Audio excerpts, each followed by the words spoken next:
और इस आस्ताने को अल्लाह रब्बुल आलमीन आबादी अता फरमाए। मेरे दोस्तों बुजुर्गों, तसलसल के साथ ये बज़म की महफिल होती है क्योंकि दुनिया देखती है, इसलिए मैं तारुफ अर्ज करना चाहता हूँ कि मैं इस वक्त कहाँ मौजूद हूँ, किन अजीम लोगों के दरमियान खुद को पा रहा हूँ। तो लिहाजा पूरी दुनिया से मोहब्बत करने वाले दोस्त अहबाब मसलक और दीन की निस्बत से इस तालिब इल्म से जो ताल्लुक़ रखते हैं, तो अच्छों की गवाही देना ये ईमानी फ़राइज़ में से है। सरकार दो आलम की हदीस मुबारक है अपनी उम्मत के लिए, सही बुखारी शरीफ में हुजूर ने इरशाद फरमाया कि अय्युमा मुस्लिमिन शहीदा लहू अरबअतु बिखैरिन अदखलहुल्लाहुल जन्नह। फरमा मेरी उम्मत में से अगर किसी मोमिन के लिए 4 बंदे भी गवाही दे दें तो अल्लाह उसको जन्नत अता फरमाएगा। साहबा इकराम कहते हैं सही बुखारी, कुलना या रसूल अल्लाह वस्सलासा, 4 ना हो 3 हो तो दरिया रहमत मुस्तफ़ा ऐसे जोबन पर था। फरमा 3 भी अगर गवाही दे तो बंदा जन्नती है। फरमा वस्नान या रसूल अल्लाह, अगर 2 गवाही दें तो सरकार फरमा 2 की गवाही भी खुदा कबूल करेगा। आगे साहबी कहते हैं लम नसअलहु अनिल वाहिदिन, हमने हुजूर से 1 के बारे में सवाल नहीं किया, वरना 1 की गवाही भी अल्लाह अकबर उनके लिए काफी है। तो हमारी गवाही इनके लिए है और इनकी गवाही हमारी मग़फ़िरत के लिए है। अल्लाह इस बज़म को हमारे लिए तोशे आखिरत फरमाए। मैं इस वक्त अल्हम्दुलिल्लाह मलीर के इलाके में मौजूद हूँ और यहाँ की दीनी हस्तियों में एक बहुत बड़ा नाम जो हमारे अकाबिरों का एतबार हज़रत सूफ़ी अब्दुल गफ़ार साहब रहिमहुल्लाह ताला, जिनकी खिदमात यकीनन इस इलाके में बच्चों को उससे आशना करना, मुझे कुछ बातें मुत्तले भी की गई, कुछ पता भी थी। आपका यानी जिनका उर्स पाक है, इनका एतबार तो आप यहाँ स्टेज पर आने वाले उलमा से लगा सकते हैं कि उनका मुतदय्यन होना, दीनदार होना और एक मुखलिस अल्लाह का वली होना और उनके वजूद का इस्लाम और अहले सुन्नत के नफा बख्श होना कैसे है। और फिर अपनी हयात ज़ाहिरी के अंदर जिन अकाबिर के साथ वो रहे, बिलखुसूस हुजूर शेखुल कुरान हज़रत अल्लामा मौलाना गुलाम अली अक़ाइल साहब रदी अल्लाह अन्हु व नव्वर अल्लाह तरीहा, मैंने ज़माने तालिब इल्मी में यूँ समझिए कि 92-93 में उनकी ज़ियारत भी की है। अहले सुन्नत का एक बहुत बड़ा नाम शेखुल कुरान खतीब पाकिस्तान हज़रत अल्लामा शफी अक़वाड़ी साहब रहिमहुल्लाह ताला के उस्ताज़ मोहतरम और लाखों उस्ताज़ों के लाखों उलमा के आप उस्ताज़ मोहतरम हैं। आपका लक़ब आपकी हयात ही में जिस वक्त बड़े चोटी के उलमा थे उस वक्त आपका लक़ब मुबारक शेखुल कुरान के कुरान का सबसे बड़ा उस्ताज़ हज़रत अल्लामा गुलाम अली अक़वाड़ी साहब रहिमहुल्लाह ताला, उनसे हज़रत सूफ़ी साहब क़िबला की बड़ी पाकीज़ा निस्बत, फिर इमाम अहले सुन्नत गज़ाली ज़मा राज़ी दौरा हुजूर सैयदी व सनदी हज़रत अल्लामा मौलाना सईद अहमद काज़मी शाह साहब रहमतुल्लाहि ताला अलैह मुल्तान, जो इमाम अहले सुन्नत हैं, हमारा निशान है, हमारे अकाबिर हैं, हमारा तारुफ है। उनका नाम लेना हमारे लिए अपने एतबार को बढ़ाता है, अपनी सनद बनता है। अल्हम्दुलिल्लाह ये तमाम हमारे अकाबिर सूफ़ी साहब क़िबला रहिमहुल्लाह ताला के साथ और सूफ़ी साहब उनके साथ रहे तो यकीनन इस निस्बत से सूफ़ी साहब का वजूद हमारे अकाबिरों में आता है। अल्लाह रब्बुल आलमीन आपकी तुरबत मुक़द्दसा पर अनवार व तजल्लियात की बारिश फरमाए। मेरे दोस्तों बुजुर्गों, अल्लाह अकबर, माशा, क्या नाम याद दिलाया, वाह जज़ाकल्लाह। हमारे दादा उस्ताद और साहिब बहारी शरीयत हुजूर सदरुल उलमा सदरुल शरिया बदरुल तरीक़ा अबुल उला हज़रत अल्लामा मौलाना अमजद अली क़ादरी साहिब बहारी शरीयत नव्वर अल्लाह मरक़दहू के शहजादे, हमारे दादा उस्ताद शेखुल हदीस व तफसीर इमामुल आसर हज़रत अल्लामा अब्दुल मुस्तफ़ा अज़हरी साहब नव्वर अल्लाह दरिहा के साथ आपका गहरा ताल्लुक़। अल्लाह अकबर। इन बुजुर्गों का हमने नाम लिया है, अल्लाह इनके नाम के सदक़े हमें बख्श दे। ये उन लोगों का नाम लिया है कि जो इस्लाम का एतबार है, ये वो हस्तियां हैं। अल्लाह रब्बुल आलमीन इन बुजुर्गों के खुतूत कदम की हमें पैरवी अता फरमाए। और आज मुझे पता चला कि खतीब पाकिस्तान अहले सुन्नत के एक मुखलिस आलिम, बहुत शफीक आलिम हज़रत अल्लामा मौलाना अकरम सईदी साहब रहिमहुल्लाह ताला, उनका अभी विसाल हुआ। अल्लाह रब्बुल आलमीन उनके दर्जात बुलंद फरमाए। तो देखिए ये चीज़ें हमें याद दिलाती हैं कि ये चले हम इनके पीछे हैं। कामयाबी उसके लिए है कि जिसने इन बुजुर्गों के दामन को पकड़ लिया। सरकार दो आलम सल्लल्लाहु अलैहि वसल्लम से एक बात पूछी गई, फिर मैं कुरान की आयत की तरफ आता हूं, बड़ी जिंदगी के साथ सुनिएगा क्योंकि इस मरहले से हम सब गुजरेंगे। लेकिन ये अल्लाह का करम है कि अल्लाह ने हमें मोमिन बनाया, हुजूर की गुलामी दी और अहले सुन्नत अता फरमाया। ये नेमत सोने से ज्यादा कीमती है, गोल्ड से ज्यादा कीमती है, इसकी कदर करना लाजिम है। मेरे दोस्तों देखिए, जिन हस्तियों का मैंने नाम लिया, ये मस्जिद का एतबार, इस मस्जिद की शान और इज्जत उनके नामों से है कि जनाब यहां गुलाम अली कौड़ी साहब तशरीफ लाते थे, यहां अल्लामा ज़री आते थे, यहां हज़रत क़िबला सूफी मिल्लत पीर तरीक़त अब्दुल गफ़्फ़ार नक्शबंदी रहमहुल्लाह हज़रत भैया जी तशरीफ लाते थे। तो ये अल्लाह के दीन का निशान बनते हैं, इनसे लोग अल्लाह के दीन को जानते हैं। जब ऐसे लोग चले गए तो हमने भी जाना।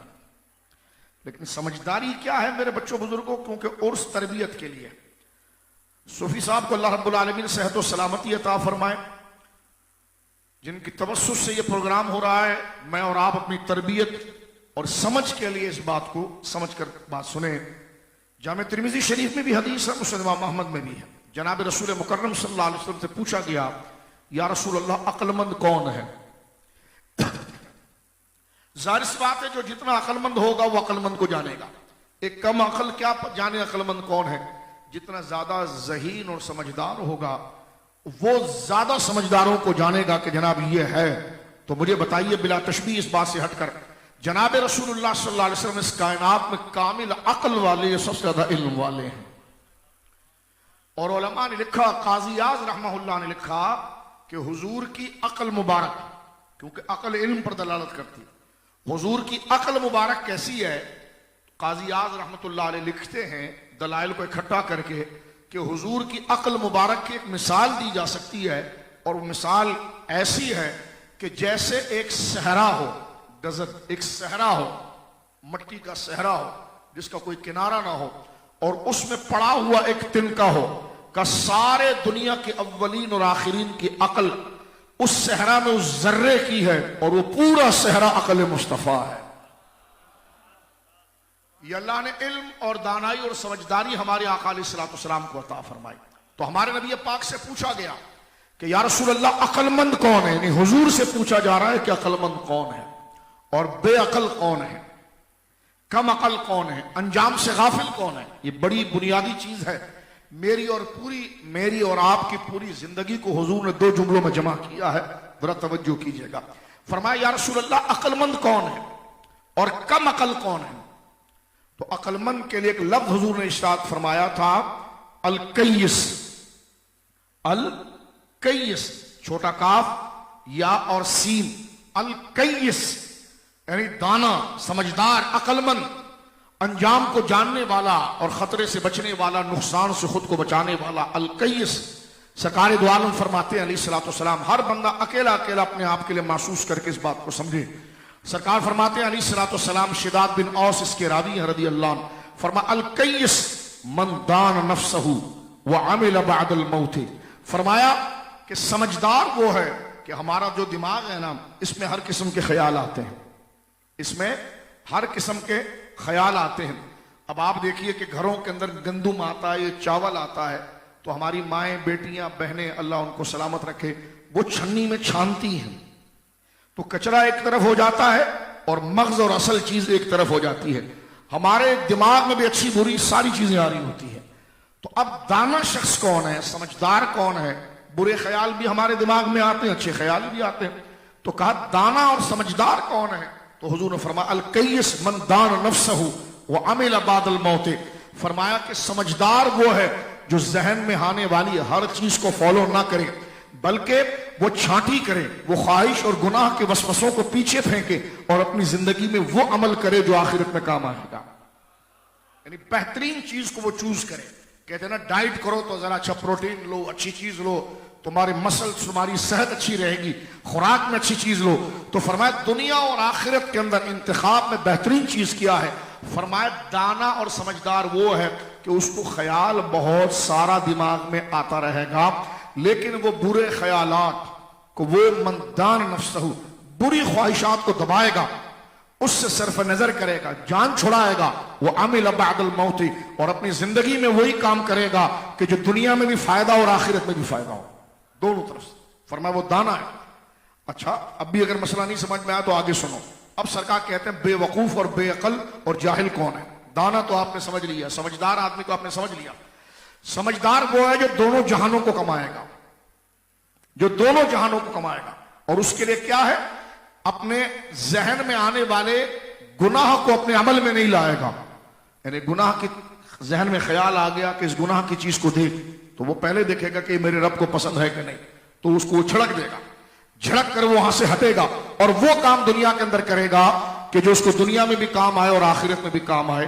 और यकीनन बंदा जो आखिरत वाला काम दुनिया में करता है वही इज्जत वाला काम है, वही तौकीर वाला काम है, वही बाकी रहने वाला काम है। तो आखिरत के काम, आखिरत में जिन कामों में नफा है वो काम अगर बंदा दुनिया में शुरू करना कर दे तो दुनिया में भी इज्जत वाला, जैसे सच है, शर्म है, हया है, शरीयत की इत्तिबा है, माँ बाप के हुकूक की अदायगी है, बेहयाई से दूर रहना है, तकब्बुर से दूर रहना है, हसद से दूर रहना है, रियाकारी से दूर रहना है, गंदे लोगों से दूर रहना। अब मुझे बताओ, ये तमाम चीजें अगर हम छोड़ते हैं और सच बोलते हैं, अमानत रखते हैं, हया करते हैं, शर्म करते हैं, बुजुर्गों का अदब करते हैं, इबादत अपने वक्त पर करते हैं, पाकिज़गी इख्तियार करते हैं, जिन चीजों से देखने से अल्लाह नाराज होता है उन बेहयाई के कामों को छोड़ते हैं, तो बताइए आखिरत में तो होगा दुनिया में लोग आंखों पर बिठाएंगे कि ये कितना नेक आदमी है भाई। दोहरा फायदा है मेरे बच्चों, दोहरा। शरीयत की बात पर अमल करने का डबल फायदा है। एक तो दुनिया में भी बंदा इज्जत वाला हो जाता है और आखिरत में भी उसका अजर पाता है, क्योंकि वो अल्लाह के लिए कर रहा है। बात समझ में आ रही है आपके? तो सरकार दो आलम फरमा रहे हैं, जिसको हुजूर की हुर्मत का एहसास होगा वो काम जाएगा कि हुजूर ने मिसाल क्या दी। सरकार फरमाते हैं अलैहिस्सलाम, कामयाब वो बंदा है कि जिसने दुनिया के अंदर वो काम किए जो आखिरत में काम आएंगे, और गुनाह के कामों से अपने आप को दूर किया। मन दान नफ्सहू, अपनी ख्वाहिश को उसने झड़का जो बुरे थे, और वो काम किया जो आखिरत में काम आएगा। और फरमा वल आजिज, बेवकूफ, बेअकल और जाहिल है वो शख्स, मन इत्तबा नफ्सहू हवा, जो दिमाग में आया बस कर रहा है। मन इत्तबा नफ्सहू हवा, जो बुरे ख्यालात दिमाग में आए तो वो कर रहा है। और उसकी कमअक्ली क्या है, एक तो अच्छे और बुरे में फर्क नहीं कर रहा, एक तो सवाब और गुनाह में फर्क नहीं कर रहा, एक तो हलाल और हराम में फर्क नहीं कर रहा, बल्कि मन इत्तबा नफ्सहू हवा, जो उसकी हवाए नफ्स ख्वाहिशात बद आ रही है उसको पूरा कर रहा है। व तमन्ना अल्लाह,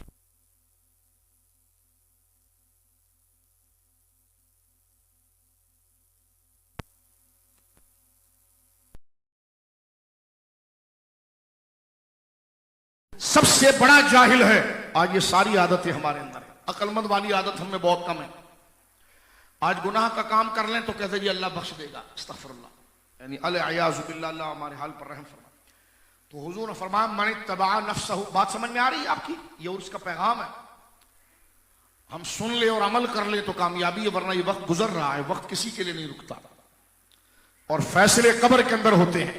फरमाया कि मन इत्तबा नफ्सहू हवाहू व तमन्ना अल्लाह, जो अपने दिमाग में आने वाली हर बुरी ख्वाहिश को पूरा करे इस उम्मीद पर कि अल्लाह मुझे बख्श देगा, और इस उम्मीद पर वो गुनाह के काम करे, तो फरमाया बहुत बड़ा वो जाहिल और अंजाम से गाफिल है। और अक्लमंद वो है जो दुनिया के अंदर अल्लाह के खौफ से गुनाह के कामों को छोड़े और वो काम दुनिया के अंदर करे जो उसको दुनिया में भी काम आए और आखिरत में भी काम आए।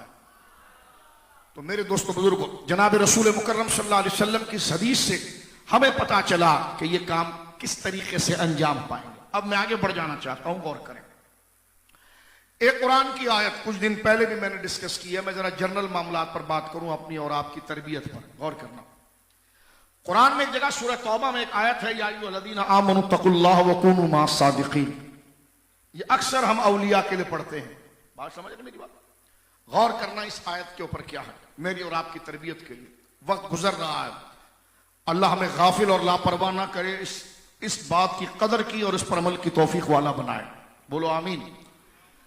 देखिए कुरान करीम में अक्सर हम वलियों के जिक्र में यह आयत पढ़ते हैं कि या अय्युहल्लज़ीना आमनू तक़ुल्लाह व कूनू मअस सादिक़ीन, ऐ ईमान वालो। तर्जुमा सादा क्या है? या अय्युहल्लज़ीना आमनू, ऐ वो लोग जो ईमान लाए, इत्तक़ुल्लाह, अल्लाह से डरो, अल्लाह से डरो कि तुम्हें तुम्हारे अमल का हिसाब पूछा जाएगा।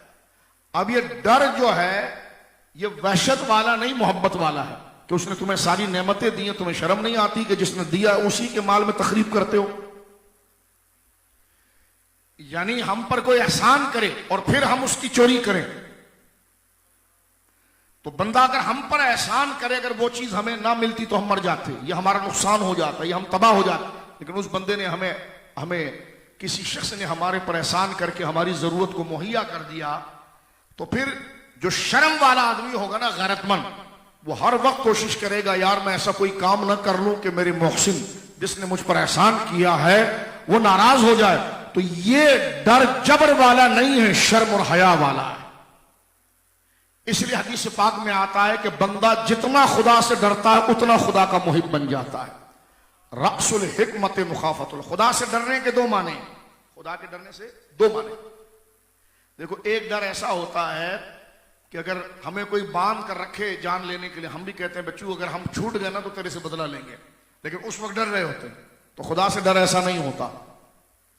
खुदा से डर शर्म और लिहाज का होता है कि तूने मुझे मौला करीम मोमिन पैदा किया, माँ बाप दिए, इस्लाम दिया, ईमान दिया, ये नेमतें अता फरमाई, तो मुझसे कोई ऐसा काम ना हो जाए जो तेरे एहसान के खिलाफ हो। तो ये शर्म और एहसास का डर होता है कि अपने रब के हुजूर कैसे जाएंगे। बात समझ रहे हैं आप? अब कुरान मजीद क्या कहता है मेरे दोस्तों, जरा गौर कीजिएगा। मैं मुख्तसर करता हूं आपकी तबीयत को सामने रखकर। फरमाया या अय्युहल्लज़ीना आमनू तक़ुल्लाह व कूनू मास्साबिक़ीन। मुसलमानों को नसीहत हुई है कि दो काम करना, दो काम करना। एक क्या, अल्लाह से डरना, और एक क्या, सच्चों के साथ हो जाना। अपनी गैदरिंग अच्छी रखना, अपने कंपनी अच्छी रखना, अपनी प्राइवेसी अच्छी रखना, अपने दोस्त अच्छे रखना, अपना माहौल अच्छा रखना, और अपना जिनके साथ तू दोस्ती करता है वो अच्छा रखना। एक तो फरमाया कि अल्लाह से डरना, दूसरा यह कि सच्चों के साथ रहना। किसके साथ रहना? कूनू मा सादिकीन, सच्चों के साथ। सच्चा कौन है? जो हुजूर की बात करे, जो आखिरत की बात करे, जो नेकी की बात करे, जो तुझे गुनाह से बचाए। अब जरा इसको बिल्कुल आपकी अकल के मुताबिक अर्ज करना चाह रहा हूं। यह आयत हम अक्सर सुनते रहते हैं, आपने भी सुनी होगी, याद नहीं होगी तो तर्जुमा याद होगा कि सच्चों के साथ हो जाओ। कुछ लोग इसको आधा पढ़ते हैं। ये टेक्निकल लॉजिकल में बात कर रहा हूं, बड़ी कीमती बात इसके अंदर है, इसको अगर हम अप्लाई करें। बाज लोग आधा पढ़ते हैं, वो कूनू मा सादिकीन, सच्चों के साथ हो जाओ, सच्चों के साथ हो जाओ ना। ये तो सेकंड है, ये तो सेकेंडरी बात है। पहले अल्लाह ने फरमाया तक़ुल्लाह, अल्लाह से डरो। आयत यहां से नहीं शुरू हो रही, आयत यहां से नहीं शुरू हो रही कि वो कूनू मा सादिकीन। आयत शुरू हुई है या अय्युहल्लज़ीना आमनू तक़ुल्लाह व कूनू मा सादिकीन। ऐ ईमान वालो, एक काम करो कि अल्लाह से डरो और सच्चों के साथ हो जाओ। क्या बात कर रहे हैं? पहली क्या? अल्लाह से बोलो, क्या? अल्लाह से डरो। और अच्छा, अल्लाह से डरो का एक माना तो मैंने कर दिया जो औलिया के नजदीक है। दूसरा यह है कि वो तुम्हें तुम्हारी नेमतों के बारे में पूछेगा। जनाब रसूलुल्लाह सल्लल्लाहु अलैहि वसल्लम का इरशाद है, हमारे आका का, और सादिकुल मसदूक, खुदा की खुदाई में सबसे बड़े सच्चे, बोलो, और हमसे सबसे ज्यादा मोहब्बत करने वाले, मां से ज्यादा हमारे दर्द का एहसास करने वाले। नौजवानों सुनो, एक है अल्लाह से डरो और एक है सच्चों के साथ हो जाओ। अल्लाह से डरने का माना क्या है? कि वो है, उसने नेमतें तुम्हें दी है, उसका हिसाब वो तुमसे पूछेगा। पहली चीज क्या है? हुजूर शाह फरमाते हैं 5, एक रिवायत में 6, 5 या 6 सवालात मैदान महशर में हर एक से होंगे। 5 या 6 सवालात मैदान महशर में हर एक से होंगे, उसका जवाब दिए बगैर कोई आगे कदम नहीं बढ़ाएगा। मसलन दुनिया में भी यही होता है कि तुम्हारी कॉपी चेक होगी कि तुमने काम पूरा किया कि नहीं किया। तुम गल्ले पर बैठे हुए थे, कैमरा लगा हुआ, तुम्हें चेक होगा। तुम 8 घंटे की ड्यूटी पर आए हो तो वहां पर जो अटेंडेंस की मीटर लगा हुआ है वो चेक होगा। तो जब चेक होगा तो बंदा टाइम पर आता है कि मेरा फाउल पकड़ा जाएगा और मेरी नॉनसेंस बातें पकड़ी जाएंगी, मेरे लिए मामला खराब हो जाएंगे। तो फरमाया कि हम इसलिए टाइम पर पहुंचते हैं, टाइम पर रहते हैं, और अगर पूछा ना जाए ना, बास पुरुष ना हो तो अच्छा आदमी भी खराब हो जाएगा। यहां तक कि बाप अगर बच्चे को खर्चा दे और पूछे नहीं कि तूने कहां खर्च किया है, तो कल बच्चे में इतनी जुर्रत हो जाएगी कि बाप में जेब में हाथ डालेगा।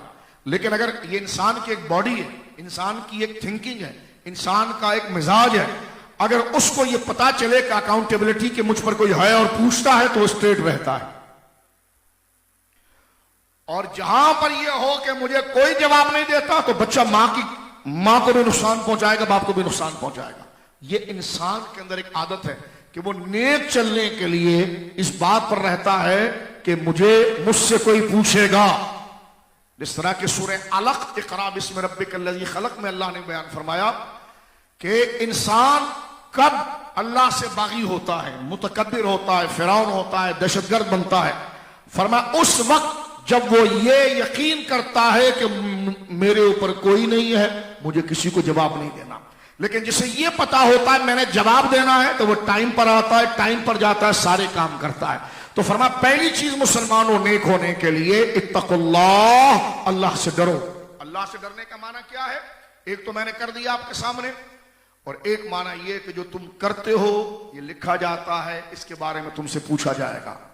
कब्र के अंदर बंदा कहेगा या अल्लाह एक सेकंड मिल जाए मैं दुनिया में जाकर नेकी कर लूं, फरमाया जाएगा नहीं, वो वक्त खत्म हो गया है, अब जो तूने किया है उसका तूने जवाब देना है। फरमाया 6 के करीब चीजें ऐसी हैं जो कयामत के दिन हर एक से पूछी जाएंगी। अल्लाह हमारे लिए रहम फरमाए। कोई आगे बढ़ नहीं पाएगा। पहली चीज क्या है? फरमाया जवानी दी थी, हाँ, कहां लगाई?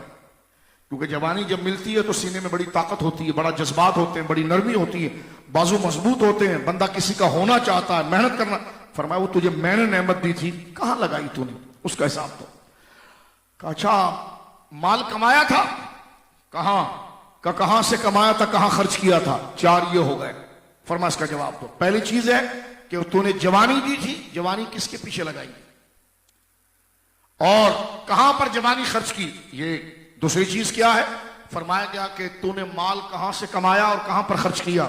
आज अगर तू कह दे कि कराची के अंदर एक सड़क भी खराब नहीं, ओ मैंने कहा कज़्ज़ाब, इतनी मुकद्दस असेंबली में खड़े होकर झूठ बोलता है कि कराची में एक सड़क भी गोया के खराब बताओ, ओ मनहूसों कोई एक सड़क भी सही बताओ।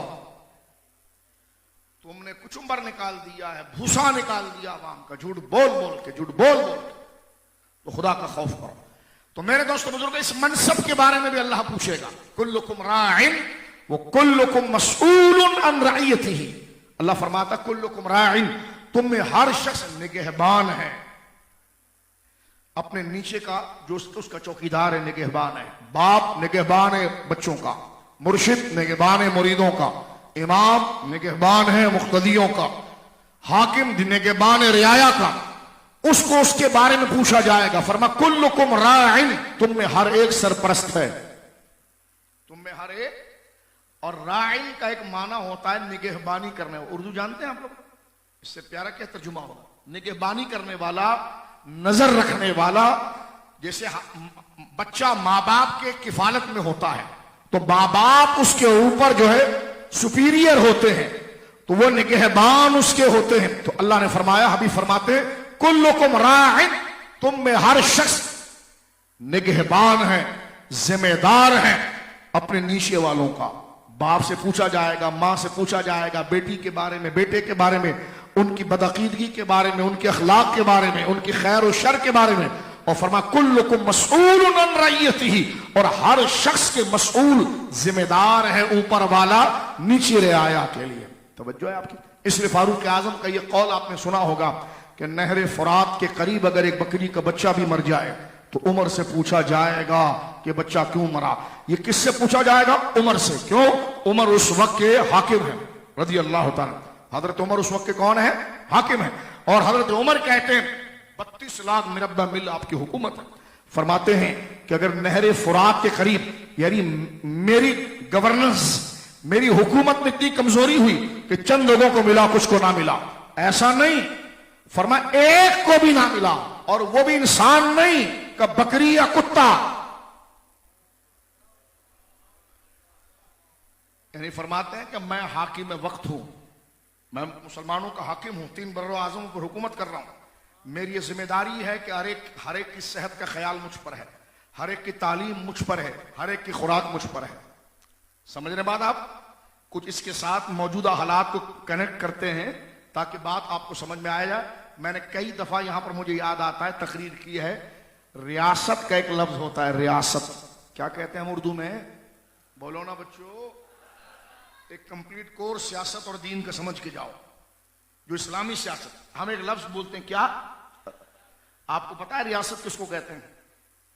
इल्म सियासियात में कभी रियासत की डेफिनेशन और तारीफ अगर आप पढ़े ना तो आपको पता चलेगा रियासत एक इदारा है। रियासत बदमाशी नहीं होती, रियासत एक इदारा होता है। जैसे एक इदारा होता है ना जनाब, जैसे ये मेडिकल का इदारा है, ये केएमसी का इदारा है, इसका इदारा, बात समझ रहे आप? मैं देखें तकरीरें को फैला रहा हूं, आपके चेहरों को देख रहा हूं कि तुम कैसे समझोगे अपनी जिम्मेदारी को। तवज्जो करो, रियासत एक इदारा है। क्या है बोलो? क्या करता है रियासत? रियासत के जिम्मे 3 काम होते हैं। रियासत एक ऐसा इदारा है कि वो अपने जुड़े हुए लोगों तक 3 चीजें मुहैया करेगा, और वो 3 चीजें इतनी महंगी होती है कि हर एक बंदा उस तक अप्रोच नहीं कर सकता। पहली चीज हेल्थ, सेहत। सेहत हमेशा, सेहत का इलाज बड़ा महंगा होता है। जिस जगह पर हेल्थ प्राइवेट हो जाए तो वो कोई रियासत है? तुम्हारी जिम्मेदारी ये थी कि तुम उसको हेल्थ प्रोवाइड करो। एक मैं मजमूई बात कर रहा हूं, एक मजमूई तस्वुर बयान कर रहा हूं। दूसरी चीज, क्योंकि जाहिर सी बात है आज आप देखें गरीब आदमी अपना इलाज ही नहीं करा सकता, गरीब की अप्रोच से भी बात हो गई, तो लिहाजा रियासत उस इदारे को कहते हैं कि उसके टैक्स और उसके मुख्तसबात जिससे वो लेते हैं, उसके जरिए पहली चीज उसको जो मुहैया करेगी उसकी जिंदगी, हेल्थ, ठीक है। दूसरी चीज उसके लिए हिफाजत और अमन, प्रोटेक्ट, उसकी जान की हिफाजत। यहां तो सियासी गुंडे तुमने खुद छोड़े हुए हैं मोबाइल लूटने के लिए। तवज्जो है आपकी? हम कोई सियासी नहीं, ना किसी सियासी जमात के कारकुन हैं और ना कोई यहां पर हम सियासत कर रहे हैं। हम जो दीन का नज़म बता रहे हैं ना, या अय्युहल्लज़ीना आमनू तक़ुल्लाह, उस आयत को जरा खोल रहे हैं, फिर उस तरफ लेकर आते हैं आपको। तो यह हमेशा याद रखना कि रियासत एक इदारा है। रियासत एक, अब स्कूल एक इदारा है, वहां पानी लेने जाओगे, पढ़ने जाओगे। अब वो कहे नहीं हम तो पढ़ाते नहीं है, हम तो पानी बेचते हैं। उसने कहा भाई तो जिस काम के लिए बने वो काम करो। तो रियासत एक इदारा है, उसके जिम्मे 3 चीजें होती हैं कम से कम। पहली चीज, जो उससे जुड़े हुए हैं उनकी सेहत, हेल्थ, इलाज मुआलजा, ठीक है। दूसरी चीज मेरे दोस्तों, उनका प्रोटेक्शन, उनकी हिफाजत, समझ रहे हो। और तीसरी चीज जो है वो उनकी तालीम, प्रोटेक्शन के अंदर मकान, ये सारी सहूलतें आ जाती है। और तीसरी चीज है तालीम। आज तालीम का हाल ही है कि गवर्नमेंट स्कूल सारे औताक बन गए, मोटरसाइकिलों की पार्किंगें बन गई हैं। मैं सरजानी टाउन गया जगह तकरीर करने, इतना बड़ा कई एकड़ पर गवर्नमेंट का स्कूल था, खून के आंसू दिल रो रहा था कि जनाब एक खंडर बना हुआ है, बजट उसके पास हो रहा है। यार इतनी इजाजत तो मौलाना को दो ना, मौलाना बात करें। फिर क्योंकि ये मैं इसलिए कर रहा हूं कि कल परसों एक सियासी चंपू मेरे को कह रहा था, ऐसी चंपू था वो चंपू कहने लगा तुम उलमा कुछ नहीं करते। मैंने कहा हम नहीं करते, हम नसीहत करते हैं। बेटा 1 साल या 1 महीने की गवर्नर समझ दे, इंसान का बच्चा तुझे ना बना दे और अमन ना खड़ा कर दे तो तू बताना। यानी सॉफ्ट कॉर्नर उलमा होते हैं, मौलवी कुछ नहीं कर रहे हैं। मैंने कहा मौलवी करते हैं जुमे के दिन, जब तू आता जब आखिरी रकात चल रही होती।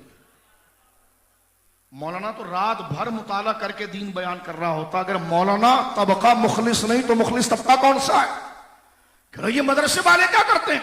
मैंने कहा मदरसा एक बहुत बड़ी वेलफेयर है, अगर ये बच्चों को पढ़ाना छोड़ दे, कहते मदरसों में पाबंदी लगेगी, ये होगा, तालीम नहीं है। अब जो 2 करोड़ बच्चे, 2 करोड़ से ज्यादा बच्चे जो यहां पर बेतालीम हैं, उनकी तुझे फिक्र नहीं है। उलमा किसी से 50 रुपए, किसी से 100 रुपए, 1000 रुपए लेकर कुछ बच्चों को जमा करके कुरान की तालीम, दीन का अखलाक, लोगों के आदाब बताते तो बेशर्म खड़े होकर मूतने वाले, तू कहता है मदरसा कुछ नहीं करता। तुमने क्या किया? तवज्जो है, ये ऐसी शख्सियत अब्दुल गफ्फार साहब कहां से आए? मदरसे से आए ना, तुम्हारी तंजीमों से आए। तुम एक बंदा नहीं बता सकते जो बंदे का बच्चा हो। अभी मैंने अल्लामा ज़री का नाम लिया, ये कहां से आए? मदरसों से आए। शेखुल कुरान कहां से आए? मदरसों से आए ना। या उलिया कहां से आए? मदरसों से आए ना। तवज्जो है आपकी, गौर कर रहे हैं। तो ये इदारे का नाम होता है, रियासत का नाम होता है, ये तीन चीजें। और हमारे वहां ये तीनों प्राइवेट हो गई, तीनों चीजें, और जिम्मेदार हमें, जिम्मेदार हमें। अभी आपने कैमरा भी लगाया हुआ है, वो तो शंटू मुझसे कह लगा दरअसल आपको कहीं से लिखी हुई तकरीर आती है, हमें कह रहा है। तो मैंने पीर साहब से कहा कि आप हटें, ये मेरा शिकार है, तो ऐसे बंदे तो हम ढूंढ रहे होते हैं, इसको हम बताएं कि बोला कैसे जाता है। ये सेकुलरों का दलाल जो बैठा जरा हमारे सामने करें।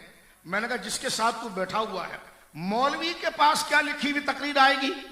है सिस्टम के तुम बंदे हो, डब्बे बदल के तुम आए, सेनेटर तुम बने, एमएनए तुम बने, पाकिस्तान को तुमने खाया, है? और मौलवी की बात करते हो। मैंने कहा देखो मौलवी के पास जो लिखी हुई तकरीर आई है वो कुरान में है, वो हदीस में है, और इन औलिया की तालीम है।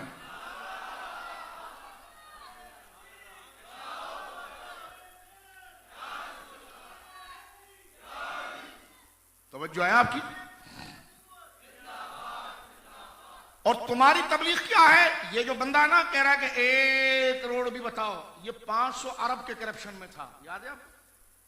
हम नहीं करते, तुम्हारा मीडिया कहता था 500 अरब रुपया। कितना?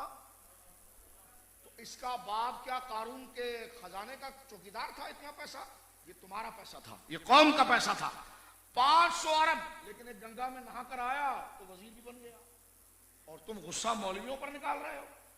इतनी हिम्मत रखो, सुनियो, कि इनके नाक सामने रखकर जवाब दे सको। आज अगर इस मुल्क में अमन है तो मजहबी लोगों की वजह से, आज इस मुल्क में अमन है तो औलिया के मानने वालों की।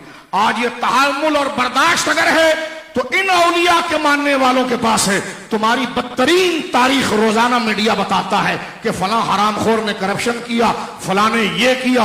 अब देखो वो लाहौर के अंदर 3 गैर मुल्की खवातीन के साथ बदकारी का केस चल रहा है। ये सारे मामलात है मेरे दोस्तों बुजुर्गों। तो ये उलमा और दीन को बर्बाद करोगे तो तुम्हारी बदकिरदारी की कहानी तो दीवार पर लिखी हुई है जो रोजमर्रा बयान होती है। तो फरमाया या अय्युहल्लज़ीना आमनू तक़ुल्लाह, ए ईमान वालो अल्लाह से डरो। ईमान वालो, ये मैंने कुछ थोड़ा से आपके सामने बात की है। कराची के जो मेन होल्डर थे, काश वो जिम्मेदारी को पहले समझते तो ये अजाब ना आता। तुमने तो कोई कादियानियों की दलालियां शुरू कर दी थी, तो कहीं से तुमने सर उतारने शुरू कर दिए थे। तुमने भी अपने वक्त पर कोई कसर ना छोड़ी, और ये बर्बादी तुम्हारी बदअमली की वजह से है। अल्लाह रब्बुल आलमीन इस शहर और पाकिस्तान की हिफाजत फरमाए। अब मैं आगे बढ़ना चाहता हूं मेरे दोस्तों बुजुर्गों। उर्स की तालीम क्या है? ये 2 चीजें, एक अल्लाह से डरो, एक सच्चों के साथ हो जाओ। आपके चेहरे चमक रहे हैं, आप औलिया के उर्स में आए हैं। क्योंकि इशूज बहुत है तो मैं 5-5, 10-10 मिनट तकरीर का टाइम किसको है? तकरीर तो एक टॉपिक पर होती है, यहां तो सारा मामला उलझा हुआ है। मैं लोगों से कहता हूं, हमारे साथ जैसे पीर साहब बैठे हैं, यहां कोई कुर्सी लगा के लोगों के चेहरों पर मायूसी देखे, खुदा की कसम जुमे के दिन तकरीर नहीं होती हमसे। लोगों के चेहरों के ऊपर नाउमीदी, पीर साहब, मायूसी, हुकूक का इस्तेहसाल। वो ट्रैफिक में घचपच होकर आ रहा है, चला था घर से जुमा पढ़ने तो गुबार और गंदगी में आ रहा है। जो इतने शोर शराबे और भाड़ धाड़ में जब आएगा तो वो आकर बैठेगा तो उसको अल्लाह का दीन क्या बताएंगे? उसका दिमाग ही हाजिर नहीं। तवज्जो है आपकी? थोड़ी बात पीछे ले जाऊं कुछ समझाने के, ठीक है? देखें, एक हमारे वहां फैशन चला, भाई जुमे के दिन जनाब छुट्टी कहीं नहीं लिखी हुई, जुमे के दिन छुट्टी कहीं नहीं लिखी। और हमसे कहते थे इस्लाम में छुट्टी का कोई तस्वुर है? मैंने कहा वाह, तो ये जो तुमने पाल रखे हैं इस्लाम में ऐसे फर्दों का तस्वुर है? क्या कह रहे हो? जुमे के दिन छुट्टी की इफादियत ये थी कि मां बाप, जो बच्चा अपने बाप के साथ फजर पढ़ने भी आता था, घर चला गया, नाश्ता कर लिया, थोड़ा सो गया, 10-11 बजे उठा, तैयार हुआ, मस्जिद में आ गया, पहली सफ के अंदर, छुट्टी है, कारोबार नहीं, गुस्ल करके ताजा तैयार होकर वो आ गया। और उस ताजगी और कहीं नहीं जाना, इस सहूलत की वजह से वो एक एक बात को समझ भी रहा है और उसको एहसास करके कबूल भी कर रहा है। इधर उस बच्चे को पता है कि यार इतने धड़ाम धड़ूम करके मैं पहुंचा हूं तो दिमाग ही हाजिर नहीं। और मौलाना को तकरीर भी 25 मिनट करनी और बात बतानी है। उसका जब तक दिमाग प्रिपेयर होता है तो तकरीर खत्म हो जाती है। उसको बेचारे को यह भी होता है मुझे अभी ऑफिस निकलना है, बाहर मेरी मोटरसाइकिल ना चोरी हो गई हो, बाहर ना मेरी गाड़ी चोरी हो गई हो, ना ये मामला हो चुका हो। आप हमसे पूछे कि हम कंधों पर पहाड़ उठाकर गुफ्तगू करते हैं। मैं इस वक्त नौजवान को कहता हूं मेरे पास बैठकर इन लोगों का चेहरा देखो और मुझे बताओ कि कौन से टॉपिक पर मैं बात करूं। दीन के टॉपिक पर के लिए चेहरा ताजा चाहिए। तो मैंने अमलन ये बातें कुछ हालात इसलिए की है ताकि आपके अंदर जिंदगी पैदा हो कि कोई है तो बोलने वाला। और इमाम आली मकाम का अभी यौम गुजरा है, तो ये मिंबर तंज तनकीद के लिए नहीं है, गरीबों को सहारा और दरमा और सहारा देने के लिए। वल्लाह हमारा सियासी जमातों से कोई ताल्लुक नहीं, ना हमने कभी आना, अभी उम्र सारी हमारी चली गई है, लेकिन हमें एक एहसास, हम इस शहर के शहरी हैं, हम एक दूसरे के साथ रहते हैं। हम ये भी बताएंगे कि आसमान के ऊपर तुम्हारे साथ क्या होगा, हम ये भी बताएंगे कि जमीन के नीचे क्या होगा, और हम ये भी बताएंगे कि जमीन के ऊपर क्या हो रहा है। इस जमीन के ऊपर क्या हो रहा है ताकि आप दीन से नाउमीद ना हो जाएं, उलमा से नाउमीद ना हो जाएं। हम इलेक्शन या मुरीद या वोट लेने के लिए बात नहीं कर रहे, बल्कि आप और हम शायद अलग अलग बरादरी के हैं, लेकिन अल्लाह के बंदे और हुजूर के उम्मती होने के हवाले से सगे भाइयों से ज्यादा करीब हैं। बोलो सुभान। ये दीनी शौक कब दीन कब कबूल करेंगे? जब मैं आपकी जज्बात की कुछ तर्जुमा नहीं करूंगा। मौलाना मेरे साथ ये हो गया, आप क्या बात कर रहे हैं, आप ख्याल नहीं कर रहे हैं। तो मेरे दोस्तों बुजुर्गों, मैं जुमे की छुट्टी की एक बात कर रहा हूं, जरा गौर करना, तवज्जो है। जुमे के दिन जब छुट्टी होती थी, ये अलग कॉन्सेप्ट है कि इस्लाम में छुट्टी का तस्वुर है। मैंने कहा जिनको तुमने असेंबली में भर्ती किया वो इस्लाम में ये तस्वुर है? तवज्जो है भाई। चलो छुट्टी से पहले एक और बात आपसे कर लूं, क्योंकि अकाबिर कयामत में कान पकड़ेंगे हमारा। कौम कहां जा रही थी, तू फजाइल पे बातें कर रहा था। ये मौजू हाथ में अंगारा लेना है जो मैं बयान कर रहा हूं। हमें मशहूरी नहीं चाहिए, गौस पाक के जूतों के सबके दुनिया हमें जानती। ये मशहूरी के लिए नहीं कर रहे हैं, आप हमारा दिल हैं और हम आपका दिल हैं, ताकि आपको सजदे में भी मजा आए। जब तक आपके जज्बात रिलीज नहीं होंगे आपका दिल तकरीर पर लगेगा नहीं, और जज्बात रिलीज हो जाएंगे तो फिर सुभान अल्लाह बोलने भी मजा आएगा, कलमा पढ़ने भी मजा आएगा। गौर कीजिए मेरे दोस्तों, ये तो छुट्टी जुमे की रहने दीजिए, इससे थोड़ा और पीछे आ जाइए। कहते ये जो आपने शर्त लगाई है ना, अमीन और सादिक, याद है आप वजीर आजम का अमीन और सादिक होना, ये शर्त खत्म करो। वो याद है कुछ जमाना तुम्हें पिछला, कुछ याद रखा करो ना।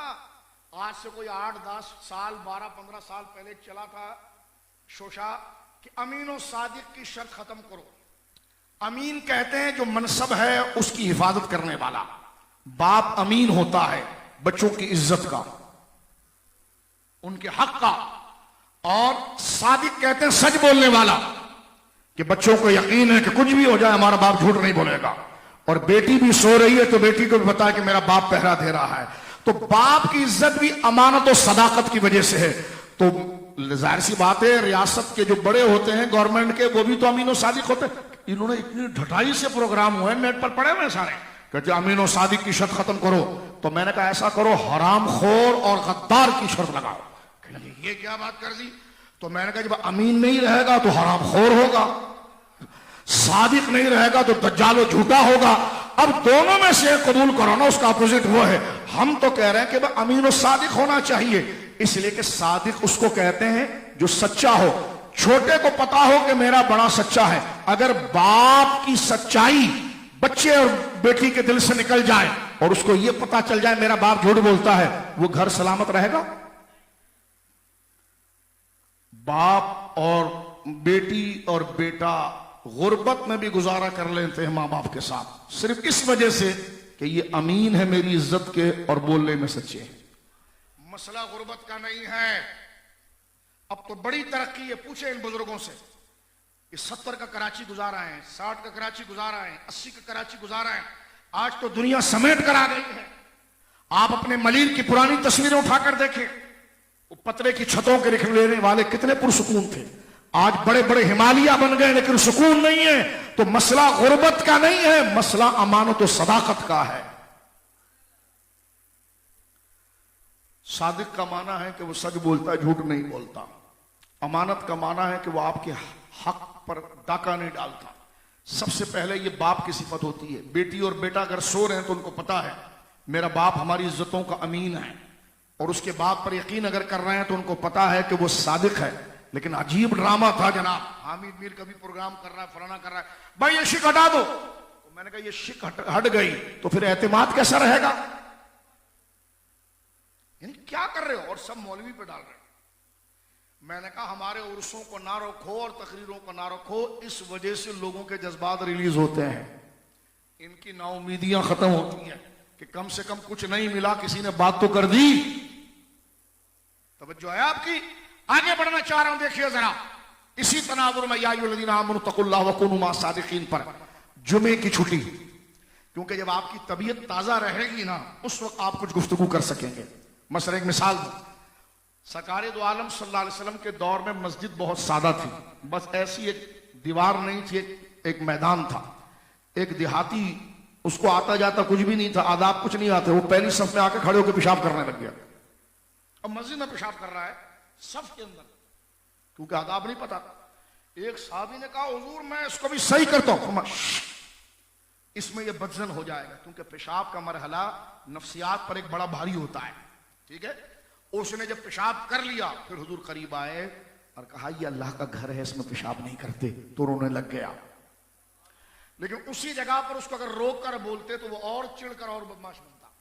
तो जज्बात रिलीज, उसके एहसास रिलीज होने के बाद अगर बात की जाए तो बात कुछ और होती है। बात समझ रहे मेरी? तो गौर कीजिए मेरे दोस्तों बुजुर्ग, इसी तनाजुर के अंदर अब आज हमारा, क्योंकि एक ही दिन हमें नसीहत सुनने का मिलता है जुमे का, उसमें एक तो अगर कोई बच्चा मोटरसाइकिल पे दूर से आ रहा है, एक तो इतने ट्रैफिक को क्रॉस करते हुए, ठीक है, टेढ़े मेढ़े उल्टे सीधे रोडों के साथ, कभी टायर पंचर हो गया तो कभी जनाब उसका गियर का तार टूट गया तो जनाब कभी ये निकल गया, क्योंकि इन रोडों के ऊपर तो लोग कहते हैं जनाब जब गुर्दे की पथरी निकल जाती है,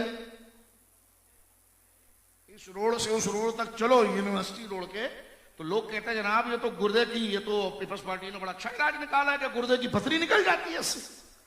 कहने लगा आपने नाम क्या लिया? तो मैंने कहा गलत किया है। कहने लगा नहीं, मैंने कहा वही नाम लिया है, कोई चढ़ाकर नाम लिया, नाम आपका ये वही नाम लिया, आप हुकूमत है और हम रियाया। इतनी बात तो करो कि जब हम तुम्हारा नाम तुम्हारी वाहवाह के लिए करें तो कभी अपनी निजी महफिल में भी नाम ले, नाम बिगाड़ा तो नहीं हमने? बोलिए, तवज्जो है आपकी?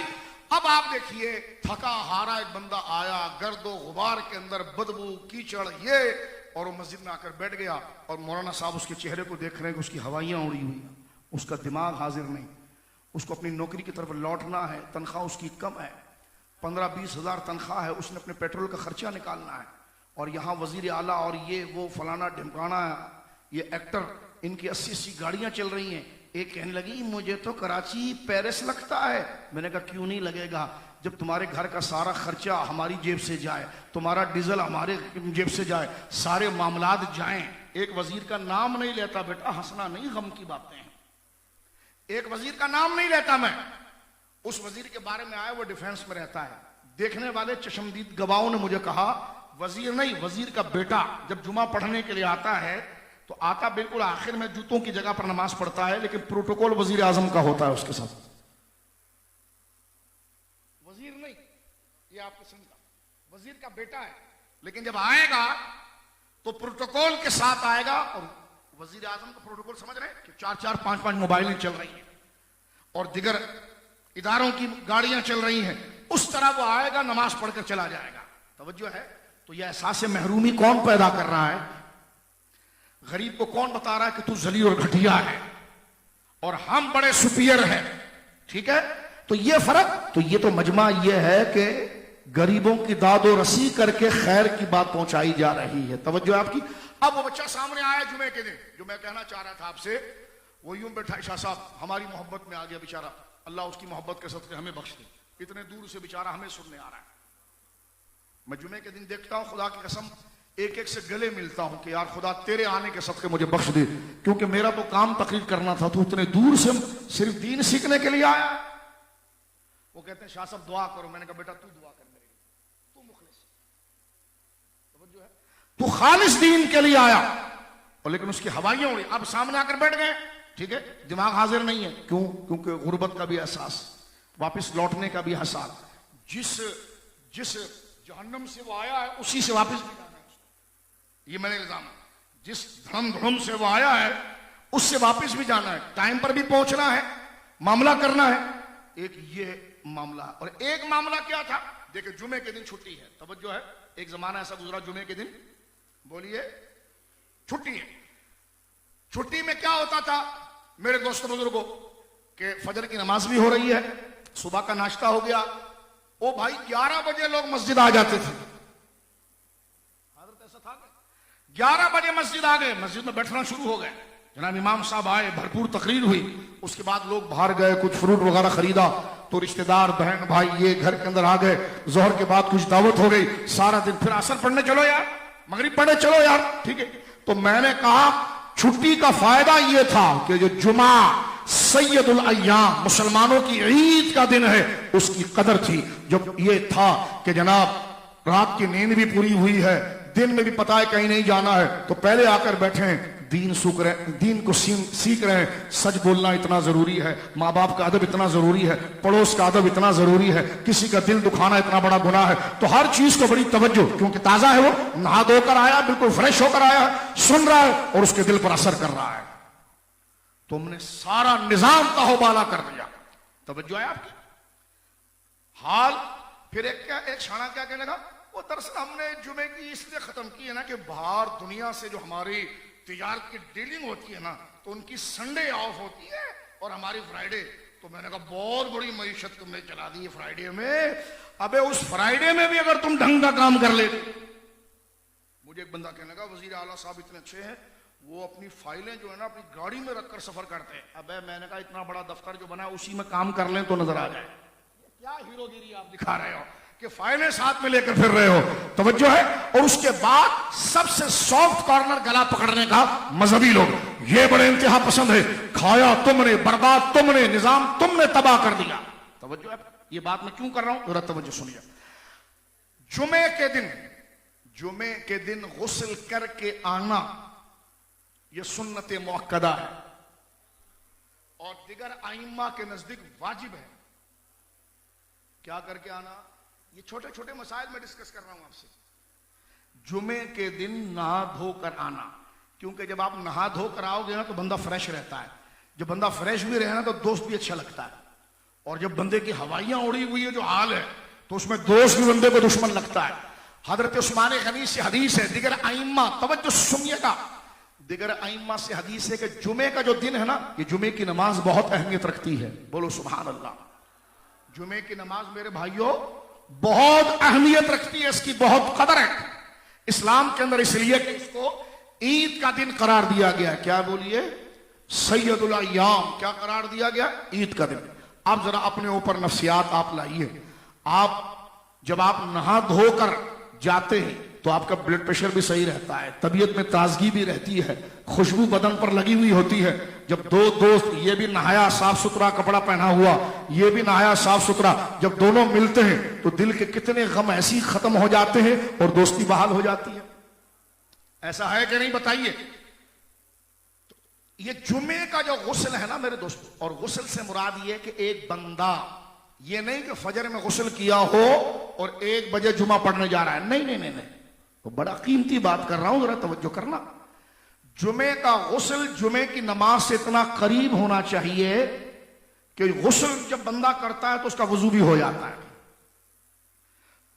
उस गुस्ल में और जुमे की नमाज की अदायगी में इस दौरान उसका वजू ना टूटा हो, तो देखें कितना क्लोज है ये। यानी यूं हुआ कि अभी आप वॉशरूम से निकले, आपने अपने साफ सुथरे कपड़े पहने और सीधा मस्जिद आ गए, यानी इसके गुस्ल में और नमाज की अदायगी में वजू ना टूटा हो, तो मुझे बताओ तबीयत पर कितनी फ्रेशनेस होगी। उलमा की गुफ्तगू सुनने में मजा कितना आएगा, और अल्लाह अकबर कहने में लज्जत कितनी आएगी, जुमा पढ़ने में मजा कितना आएगा, सलाम पढ़ने में मजा कितना आएगा। इसलिए बाज आइम्मा के नजदीक ये वाजिबात में से है, नहीं करेगा तो गुनाहगार। हमारे इमाम साहब तखफीफ करते हैं, इमाम आजम हनीफा, वरना और आइम्मा के नजदीक जुमे का गुस्ल वाजिब है। और कैसा वाजिब है, ये नहीं कि फजर में गुस्ल किया हो तो फिर पढ़ना, इतना करीब हो कि उसी वो वजू नमाज तक बाकी रहे। मैं जो समझाना चाह रहा हूं हाथ जोड़कर मेरे भाइयों, वो ये कि उस ताजगी, उस ठंडक, उस फ्रेशनेस की वजह से आपको दीन समझना, अल्लाह की इबादत करना आसान। ओए हुकूमत का काम होता है आसानियां पैदा करना, सहूलत देना, उनके जहनों का बोझ उठाना कि तुम जालिमों ने कौन सी कसर छोड़ी है कि कौम का हर बंदा खुदकुशी ना करने। लोग कहते हैं शाह साहब क्या बात करते हो, मैंने कहा हुसैन इब्न अली को पढ़ के फिर और क्या बात। कुरान, अभी मैंने हदीस पढ़ी आपके साथ, आप माइक पर ना बिठाए, खुदा की कसम में बात ही नहीं करूंगा, लेकिन माइक पर बिठाओगे तो हम सबके साथ जो मसाइल बात करूंगा। क्यों? इसलिए कि हुजूर की हदीस है, हम गूंगे शैतान नहीं ना हमें कोई लिख कर दे रहा है, हमें अपनी कब्र की वो रात याद है जिससे हमारे रोंगटे खड़े होते हैं। हमें कोई 20 रुपए की मजदूरी पर लगे तो शायद हम काम ना कर पाए। ये सारी खल्क अगर हमसे मोहब्बत कर रही है तो हुसैन इब्न अली के नाना के सदके कर रही है। तो जो दीन का तकाजा है तो कम से कम कब्र के अंधेरे को खत्म करने के लिए बंदा सच बात तो ऐलानिया कर देना। अभी भी दोस्तों मैं भी बात को खत्म कर रहा हूं, तवज्जो है आपकी। देखो अभी मैंने हदीस पढ़ी, कुल्लुकुम राइन, तुम में हर शख्स निगहबान है, वो कुल्लुकुम मसूल, और तुम में हर बंदा जिम्मेदार है, अन रइयती ही, अपने मातहत का। तशरीह की जरूरत तो नहीं, यानी पीर साहब से पूछा जाएगा तेरा मुरीद गलत क्यों गया, उसको तो पकड़ेंगे, पहले तेरे को भी उल्टा किया जाएगा, तूने तरबियत क्यों नहीं की। उस्ताद से पूछा जाएगा, माँ बाप से पूछा जाएगा, क्योंकि तू अगर कर सकता था, नसीहत की नहीं माना, बड़ी उज़्मा है, लेकिन तूने बोला क्यों नहीं। तवज्जो है। तो ये क्या मुझसे नहीं पूछा जाएगा, तेरे पास माइक था, तू खतीब था, एक साथ 100 बच्चे मर रहे हो, यहां पर निजाम की तबाही हो, और अगर मिंबर पर यह नहीं बात होगी तो क्या बात होगी। अगर यह बात नहीं होगी तो लोगों के दिलों में इस्लाम की मोहब्बत कैसे आएगी।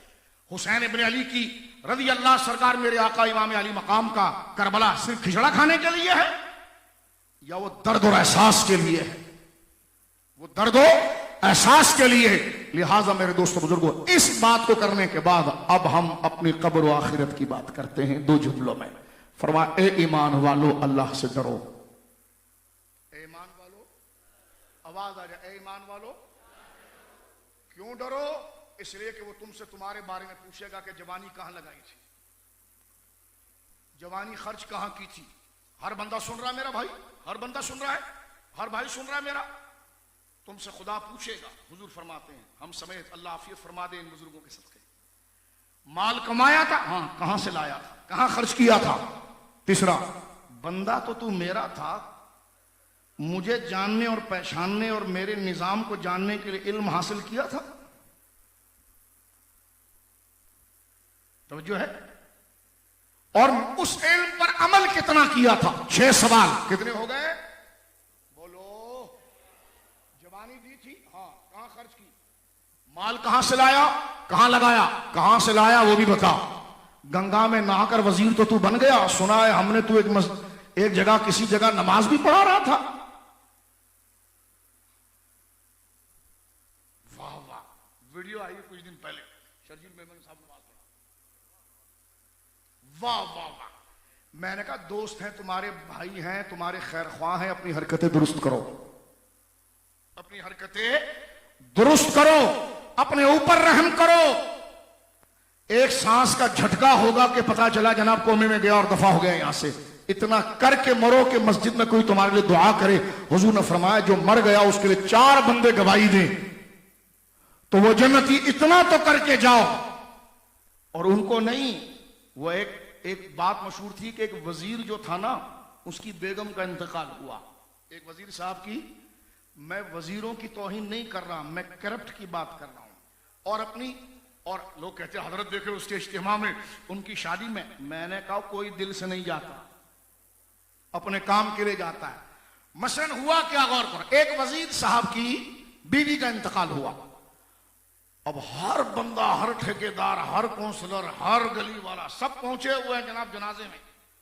जैसे राबिया बसरी दुनिया से गई है, सब पहुंचे हुए हैं। समझ, इतनी अकीदत में गए कि जैसे हजरत राबिया बसरी। इतने में एक बंदा अपनी गाड़ी पार्किंग से निकाल रहा था, तो दूसरा बड़ा हैरान हुआ, यहां तो पार्किंग नहीं मिल रही है और ये गली से निकाल रहा है। तो उसने गाड़ी रोककर पूछा, तू क्यों जा रहा है? कहा वजीर ही मर गया। यानी जब तक वजीर ऑन ड्यूटी था तो चमचागिरी करने के लिए हम गए, तवज्जो है, दिल से नहीं गए। लेकिन आज अगर भैया जी के पास लोग इस रात के पहर में आए तो दिल से आए। ये वो लोग जिन्होंने दिलों पर हुकूमत की है। अगर अजमेर में हुसैन का बेटा मोइनुद्दीन है और बगदाद में हसन इब्न अली का बेटा गौसे आजम है, किबला 1000 साल हो गए हैं, लेकिन एक गली बता दो जहां गौसे आजम का जिक्र ना हो और गरीब नवाज का जिक्र ना।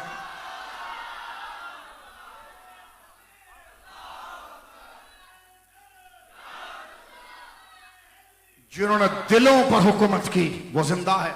आज आप लाहौर जाइए, लाहौर जाइए, इमाम हसन का बेटा, ये जो सैयद कार्ड बेचकर जो साहबा पर हमला करते हैं ना, जरा जोर से सुनना। तुम्हारे बारे में तो नहीं पता, लेकिन इमाम हसन 8 पुश्त सही से हजरत इमाम हसन के बेटे हैं। दाता साहब आराम फरमा रहे हैं, गंज बख्श फैज आलम, मजहरे नूरे खुदा, नाकिसारा पीरे कामिल कामिलारा रहनुमा। कब्र में इन्हीं के नाम से बख्शे जाएंगे, सुभान अल्लाह कहो। उधर कोई काम नहीं आएगा, ना साइकिल आएगी, ना पतंग आएगी, ना भाला आएगा, ना बल्ला आएगा, ना तीर आएगा, ना कमान आएगा, ना कमोड आएगा, ना ये नहीं आएगा। ये नाम काम आएगा जिस पर बोलो गंज बख्शे फैज आलम, मजहरे नूरे खुदा, नाकिसारा पीरे कामिल कामिलारा रहनुमा। मैं दाता साहब के उर्स पर यह गुनाहगार हाजिर हुआ एक दफा। इतने लोग थे यार, कोई किसी को नहीं जान रहा, बस लाइन में लगे हुए, दाता साहब को सलाम कर रहे हैं। वहां पर सामने हमारे दोस्त हैं अनारकली में, हमारे हाफिज ताहिर साहब तशरीफ लाए, बाबू भाई, उनके घर में मैं रुका था, अनारकली सामने ना।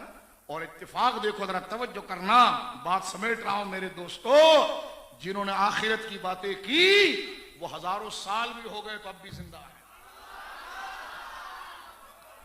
और 3 दिन के बाद लोग अपने बाप को भूल जाते हैं। आज मखदूम सिमना का भी उर्स है, बोलो सुभान अल्लाह। सरकार मखदूम अशरफ जहांगीर समनारी रहमहुल्लाह 808 हिजरी में पर्दा फरमाया। कब? 808। अभी क्या चल रही है? 1448। कितनी चल रही है अभी? मुझे कह लगा वो अंग्रेजी कैलेंडर, मेरा अंग्रेज बाप लाया था। ये सारे कैलेंडर अल्लाह के हैं, अंग्रेजी कैलेंडर। अल्लाह ने सूरज को भी अल्लाह ने पैदा किया, चांद को भी अल्लाह ने पैदा किया। बाज कैलेंडर सूरज से है, बाज चांद से। तवज्जो है आपकी। अभी मेरे बड़े भाइयों, बुजुर्गों, दोस्तों, 2-4 मिनट की बात फिर हमारे शहजादे हाफिज ताहिर बड़े गैरतमंद नाथख्वाही आपके सामने पढ़ेंगे। तवज्जो करना। अभी चल रहा है 1448, इस मुहर्रम से शुरू हुआ। 1400, सही बोल रहा हूं ना? 1448 हिजरी, 144। और पता है हजरत सरकार मखदूम सिमना ने कब पर्दा किया? 808। और आपको पता है गौस पाक ने कब पर्दा किया? 561। लेकिन जिक्र ऐसा है जैसे भी सामने मौजूद है। जिन्होंने दिलों पर हुकूमत की, बोलो सुभान अल्लाह, वो आज भी जिंदा है। कोरोना में हमारा एक सदर मारा था, 3 बंदे नहीं मिल रहे थे जनाजे में। जो बयान दे रहा था, उलमा सूद को हलाल क्यों नहीं कर लेते? नाम नहीं ले रहा उसका, कोरोना में मरा दो, सदर था हमारा। 3 बंदे खुदा के, 3 बंदे। तवज्जो है आपकी। और आप देखिए 1000 साल हो गए हजरत गौसे आजम को।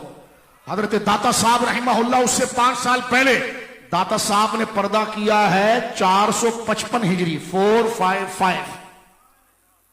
गौस पाक पैदा हो रहे हैं 460, 5 साल के बाद। दाता साहब के पर्दा फरमाने के 5 साल बाद गौस पाक पैदा हुए। बोलो सुभान अल्लाह। हम किसी जमात के खिलाफ नहीं बोल रहे हैं, हम जो हक है वो बोल रहे हैं, और भाई बनकर बोल रहे हैं कि खुदा तुझे भी जहन्नम से बचाए और हमें भी जहन्नम से बचाए।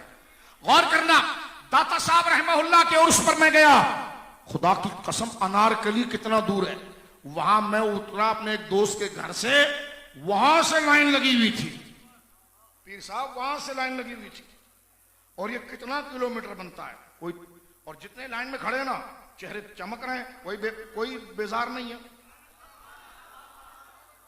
अबे तू तो डब्बा गायब करके आया है, और ये हस्तियां देखें। और जहां मैं रुका था ना अनारकली में, अनारकली का इलाका, उसी के साथ हिंदुस्तान का बादशाह कुतुबुद्दीन ऐबक, क्या नाम है, मैं कोई तौहीन नहीं कर रहा हूं, एक बात बता रहा हूं, अच्छे आदमी थे कुतुबुद्दीन ऐबक, शहाबुद्दीन गौरी के नाइब, सिलसिलाए गुलामिया का पहला हिंदुस्तान का बादशाह। शहाबुद्दीन गौरी मुरीद है हजरत गरीब नवाज का, बोलो ना सुभान अल्लाह। अलाउद्दीन खिलजी मुरीद है ख्वाजा निजामुद्दीन औलिया का। महमूद गजनवी मुरीद है ख्वाजा अबू मोहम्मद चिश्ती का। ए वाबियो, जितने मुजाहिद आए, कोई कादरी आया, कोई चिश्ती आया, कोई नक्शबंदी आया, एक तू आया दहशतगर्द। जितने भी जिन्होंने इस्लाम का काम किया, या तो वो गौस पाक का गुलाम था या गरीब नवाज का गुलाम। अलाउद्दीन खिलजी को जानते हो? मुझे कोई कह रहा था हिंदुस्तान ने फिल्म बनाई है उसको बदनाम करने के लिए, हम तो देखते नहीं लेकिन बात कर रहे हैं क्योंकि हम तारीख के तालिब इल्म हैं। अलाउद्दीन खिलजी वो है, जब हिंदुस्तान में था तो चंगेज खान अपनी लाखों की फौज लेकर हिंदुस्तान में दाखिल नहीं हो सकता था, ऐसा शेर आदमी अलाउद्दीन खिलजी। बाज़ उलमा ने लिखा कि इल्म का इतना दोस्त था कि उर्दू जबान उसी ने ईजाद की। अलाउद्दीन खिलजी हजरत सरकार निजामुद्दीन औलिया के दरबार के आगे हाथ बांधे खड़ा रहता था। अलाउद्दीन खिलजी, कभी पढ़ना वो कैसा बादशाह था, कुफ्र उसके नाम से कांपता था, पूरा हिंदुस्तान पर उसकी हुकूमत। जिस जगह पर अलाउद्दीन खिलजी आ जाए दुश्मन पहुंच ना पाए। लेकिन एक सादा दरवेश जिन्होंने एक सस्ते कपड़े की तहबंद बांधी हुई है और एक बिल्कुल सस्ते कपड़े का कुर्ता पहना हुआ है, हल्का कपड़े का इमामा है, लेकिन अपने वक्त का बादशाह अलाउद्दीन खिलजी वो दरवाजे पर खड़ा है और खादिमों के आगे कह रहा है, एक दफा हजरत को कहो मुझे दीदार करा दे। यह है सरकार निजाम मिल्लत व दीन ख्वाजा गरीब नईमुद्दीन हजरत निजामुद्दीन औलिया। बोलो सुभान अल्लाह। आला हजरत फरमाते हैं, मैं अपने वालिद साहब के बाद साथ ख्वाजा निजामुद्दीन औलिया की मजार पर पहुंचा। खान कहा नौजवान था हजरत ताजुल फहूल हजरत अब्दुल कादिर बदायूनी रहमतुल्लाह ताला अलैह और मेरे वालिद गिरामी मौलाना नकील खान साहब और मैं, कहते मैं जब ख्वाजा निजामुद्दीन औलिया की मजार पर पहुंचा, सुभान अल्लाह, तो कहते हैं कि वो आप जाते हैं मजार पर जाओ तो रास्ते में पूरा एक बाजार लगा होता है, कोई समोसे बेच रहा है, कोई क्या बेच रहा है, गरीब अपने ठेले लगाते हैं कि ज़ायरीन आए कुछ खरीदे तो हमारा रिस्क हलाल चले। बोलो ना सुभान अल्लाह। ये देखो शाजी मियाँ के गुलाम बैठे हैं, सुभान अल्लाह। तो अब आप देखिए, तो आला हजरत क्या कहते हैं कि मैं अपने अब्बा के साथ पीछे चल रहा हूं, और आला हजरत अपने वालिद के बारे में और जो दूसरे साथ में जा रहे हैं ना, उनका नाम है ताजुल फहूल, यानी मर्द उलमा का ताज, अब्दुल कादिर बदायूनी। आला हजरत से 15वीं जिल्द में पूछा गया, आप इतने बड़े आलिम हैं, आप अपने दौर में किसके इल्म पर एतमाद करते हैं आंख बंद करके? फरमा दो, एक अब्दुल कादिर बदायूनी, एक मौलाना नकील खान, और ये दोनों, नकील खान आपके वालिद है, ताजुल फहूल। आला फरमाते फकीर 25 साल उनकी खिदमत में रहा, ये इल्म है। ये दोनों बुजुर्ग आगे चल रहे हैं, आला हजरत पीछे चल रहे हैं। कहां जा रहे हैं? दहली शरीफ। बोला सुभान। कहां जा रहे हैं? दहली शरीफ, जहां में मेरे ख्वाजा ख्वाजगान हजरत गरीब नवाज का दिल, हजरत निजाम मिल्लत व दीन, बोलो सुभान अल्लाह, हजरत शेखुल इस्लाम बाबा फरीद की आंखों का तारा, हजरत मखदूम सिमना के सर का ताज, हजरत अब्दुल कुद्दूस गंगोही का फखर, हजरत निजाम मिल्लत व दीन बहरुल उलूम शेखुल इस्लाम ख्वाजा निजामुद्दीन औलिया।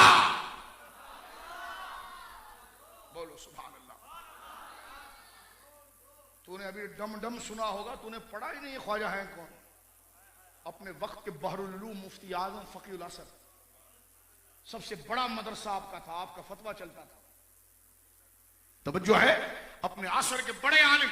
खैर चलो, आला हजरत कहते हैं कि मैं जियारत के लिए गया हजरत ख्वाजा निजामुद्दीन औलिया। बोलो सुभान अल्लाह। खुदा की कसम मुझे अपने रब से पीर साहब इतनी उम्मीद है मुझ गुनहगार को कि इनका नाम अकीदत से ले लूं ना, खुदा की कसम खुदा मुझे बख्श दे। वाकई में अल्लाह की इज्जत की कसम, ये अल्लाह के ऐसे करीम बंदे हैं। तो मोहब्बत से कहो ख्वाजा साहब सुभान। सरकार ख्वाजा निजामुल औलिया की बारगाह में आला हज़रत कहते हैं मैं अपने वालिद साहब के साथ गया। जब मैं थोड़ा देर में अंदर दाखिल हुआ, बाजार से होते हुए दहलीज मुबारका से ये दोनों बुजुर्ग अंदर गए, जाकर फातिहा पढ़ने लगे और इतनी गहरी सोच में पढ़ने लगे। मैं हैरान हुआ, बाहर खड़े होकर इतना शोर हो रहा है, इनको कोई डिस्टर्ब नहीं होता है। ये आला क्या कह रहे हैं, गली में इतना शोर है। कहते जब मैंने अंदर कदम रखा तो आवाज बंद हो गई। कहते जब कदम मैंने बाहर निकाला तो शोर शुरू हो गया। कुछ समझे आप? फरमा मैंने कदम अंदर रखा तो मेरे लिए भी आवाजें खत्म हो गई, यकसुई आ गई। अल्लाह अकबर, बखुदा खुदा का ये है डर। मेरे दोस्तों बुजुर्गों, अब मैं कह रहा था कि हजरत दाता साहब रहमहुल्लाह के उर्स में मैंने देखा और सामने कुतुबुद्दीन ऐबक है। कुतुबुद्दीन ऐबक हजरत शहाबुद्दीन, हजरत सुल्तान शहाबुद्दीन गौरी का नाइब, और सुल्तान शहाबुद्दीन गौरी ने हाथ में हाथ देकर गरीब नवाज की बैत की है। बोलो सुभान। और वहां से वो निकले हैं हिंदुस्तान की हुकूमत उन्होंने मेरे दोस्तों कुतुबुद्दीन ऐबक के हवाले की। तवज्जो है, सुल्तान अल्तमश रजिया सुल्ताना, ये सारा हुकूमत का वही सेटअप है शहाबुद्दीन। और उनकी कब्र शरीफ है कहां पर? अनारकली में। मैं जब उतरा ना दाता साहब की हाजिरी के लिए, तो अपने वक्त का हिंदुस्तान का सबसे बड़ा बादशाह कुतुबुद्दीन ऐबक, एक बंदा उसकी कब्र पर नहीं था। अल्लाह अकबर, तौहीन नहीं कर रहा, एक फर्क बता रहा हूं। और गली पे लोग टमाटर बेच रहे थे और हाल ये था कि अनारकली से लेकर दाता साहब तक 24 घंटे तीनों दिन अवाम खत्म ही नहीं हो रही थी। तो फरमाया कि देखो, जिसने अल्लाह के दीन का काम किया और दुनिया में वो काम किया जो हदीस अभी मैंने पढ़ी थी, दुनिया में वो काम किया जो आखिरत में काम आएगा, रब ने उस दुनिया के दीन के काम की वजह से उसको ऐसी बादशाही दी कि 1000 साल भी हो गए तो आज भी उम्मत उसे अपने बाप से ज्यादा चाहती। बोलो तुम सिर्फ नारा लगा फलाना जिंदा है, फलाना जिंदा है, ये जिंदा। मैंने कहा जितना भी ना, तुम भी झूठ नारा लगाते हो। जिस दिन हुकूमत गई तो तुम नारा लगाना छोड़ दोगे। मैंने कहा तुम्हारे मसनूई जिंदा हैं। जिंदा वो है जो हुजूर ने फरमाया, समझदार वो है जिसने जमीन पर जिंदगी में वो नेक काम किए जो उसे आखिरत में काम आए, और गुनाहगार वो है माअज़ल्लाह अल-कय्यिस। अल-कय्यिस हुजूर फरमाते हैं अक्लमंद वो है मन तबा नफ्सहु हवा, फरमाया कि मन दार नफ्सहु व अमिला बादल मौते। समझदार वो है जिसने दुनिया में वो काम किए जो आखिरत में काम आएंगे। आखिरत में क्या काम आएगा? सच। आखिरत में क्या काम आएगी? शर्म। आखिरत में क्या काम आएगी? हया। आखिरत में क्या काम आएगी? माँ बाप की फरमाबरदारी। आखिरत में क्या काम आएगी? पड़ोस का एहतराम करना। आखिरत में क्या काम आएगी? गरीबों का साथ देना। आखिरत में क्या काम आएगी? कमजोरों के साथ खड़ा हो जाना। आखिरत में क्या काम आएगा? लोगों की भलाई का काम करना। तो फरमाया देखो, जिसने ऐसा काम दुनिया में किया जो आखिरत में काम आए, दुनिया ने भी उनको पलकों में उठाया और रब भी उनसे राजी हो गया। तो हुजूर ने क्या कहा? वो कौन है? समझदार, अल-कय्यिस। और फरमाया आजिज, बेअकल, नामुराद, अंजाम से गाफिल कौन है? मनी तबा नफ्सहु हवा, जो हर बुरे काम करता रहे, वह तमन्ना अल्लाह, और ये उम्मीद रखे कि खुदा मुझे बख्श देगा। फरमाया ये कम अकल और जाहिल है। दाना वो है जिसने दुनिया में खैर के काम करे। अब्दुल गफ्फार साहब रहिमहुल्लाह ने दुनिया में खैर के काम करे। आज कौन सा उर्स है? 18 उर्स हो गए। बोलो 18 साल हो गए, उलमा आ रहे हैं, मस्जिद भरी हुई है, जिक्र हो रहा है। तो जिसने दुनिया में नेकी की और हुजूर के तरीके को इख्तियार किया, जिंदगी उसकी भी गुजरी, दूसरे की भी गुजरी, लेकिन ये सियाना और समझदार था। इसका अजर दुनिया में भी हुआ, लोग वाह वाह वाह वाह कर रहे हैं, और आखिरत में भी हुआ कि तूने हमारी मर्जी का काम दुनिया के अंदर किया। ये उर्स का पैगाम है, अल्लाह से डरो और सच्चों के साथ हो जाओ। अल्लाह रब्बुल आलमीन जल्ला व अला सूफी मिल्लत हजरत अब्दुल गफ्फार रहिमहुल्लाह ताला कादरी नक्शबंदी की मज़ार मुक़द्दसा पर अनवार व तजल्लियात की बारिश फरमाए, और अल्लाह रब्बुल आलमीन इस आस्थाने को आबाद रखे। हमारे मोहतरम भाई हजरत क़िबला पीर तरीक़त सूफी अब्दुल हई साहब नक्शबंदी कादरी रहिमहुल्लाह को दराज़ी उम्र बिल खैर दे, सेहत दे। आप वक्त भी देते हैं, पैसा भी देते हैं, माल भी लगाते हैं, खिदमत भी करते हैं, मस्जिद को आबाद भी करते हैं, और इस अंधेरे दौर के अंदर इस्लाम और सच की शम्मा को रोशन करते हैं। अल्लाह रब्बुल आलमीन आबादी अता फरमाए, और दुआ करो अल्लाह पाकिस्तान की हिफाजत फरमाए, अल्लाह हमारे वतन अजीज की हिफाजत अता फरमाए। अगस्त का महीना आ रहा है, आज़ादी का महीना आ रहा है।